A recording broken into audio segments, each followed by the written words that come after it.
অভিজ্ঞ শিকারী একটা মাছ খেলাচ্ছে। রাসেল ভাইয়ের পুকুর নামাপাড়া পবা রাজশাহীতে ৪০,০০০ টাকা টিকিট পুকুরে খেলা চলছে এবং শিকারী খুব সুন্দর সাইজের একটি মাছ কিন্তু হিট করেছে এবং মাছটা খেলাচ্ছে সম্ভবত কাতল মাছ।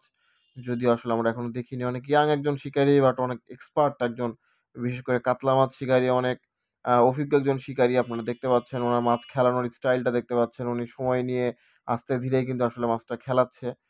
তো দেখা যাক শেষ পর্যন্ত উনি মাছটা আসলে উঠাতে সক্ষম হয় কিনা। কারণ যত অভিজ্ঞ হোক না কেন মাছ কিন্তু এমন একটা জিনিস যে যদি একটু টানাটানি করা হয় তাহলেই কিন্তু মাছটা ছুটে যেতে পারে।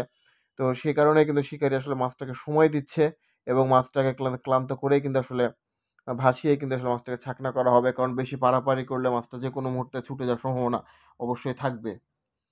তো রাসেল ভাইয়ের পুকুর প্রায় ৪০ বিঘা পুকুর।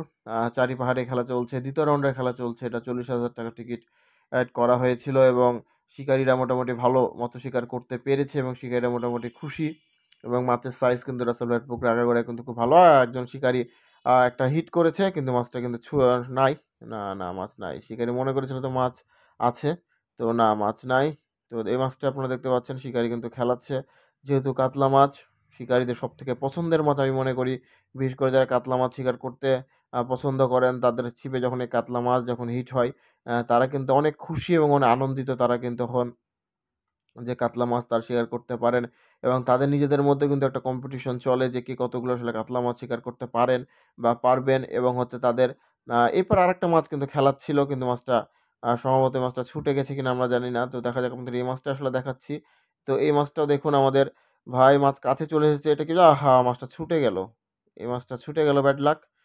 তো এনাদের মাঝেই আসলে এখন পর্যন্ত আছে। উনি দেখুন অনেক অভিজ্ঞ, যেটা বলছিলাম যে অনেক সময় নিয়ে আস্তে ধীরে খেলছে এবং পাশের শিকারীকে দেখতে পেলেন যে একটু আসলে পারাপারি করছিল, সে কারণে কিন্তু মাছটা আসলে ছুটে গেল। তো যেহেতু কাতলা মাছ শিকারী কিন্তু সময় নিয়েই কিন্তু আসলে উঠাবে, এটা স্বাভাবিক একটা ব্যাপার। তো এই যে দেখুন শিকারীটা আসলে কে কি করছে আপনাদেরকে দেখাচ্ছি। মোটামুটি ভালো সাইজের কাতলা। রাসেল ভাইয়ের পুকুরে কিন্তু খুব ভালো, ভালো সাইজের কাতলা মাছগুলো কিন্তু সাধারণত থাকে এবং শিকারী কিন্তু অনেক আনন্দের সহকারে কিন্তু শিকার করে থাকে। আমি নিজেই কিন্তু ১৫-২০ কেজি পর্যন্ত কাতল শিকার করতে দেখেছি। যদিও এটা অত বড় হয়তোবা হবে না।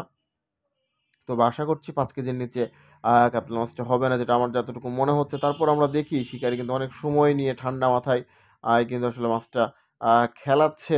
দেখতে পাচ্ছেন শিকারী আসলে ধরে আছে ছিপটাকে, যে মাছটা যখন ক্লান্ত হবে তখনই কিন্তু মাছটাকে আসলে ছাকনাতে দিয়ে হবে। ছাকনাম্যান কিন্তু এই পারে ছিল। ছাকনাম্যান কিন্তু এখনই অবশ্যই আসবে এবং ছাকনা কিন্তু করবে। তো দেখা যাক শেষ পর্যন্ত মাছটা ছাকনা করতে আসলে পারে কিনা সেটা দেখবো আমরা।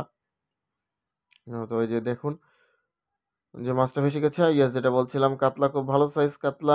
ইয়েস, ছাকনা হয়ে গেল মোটামুটি ৪-৫ কেজি সাইজ।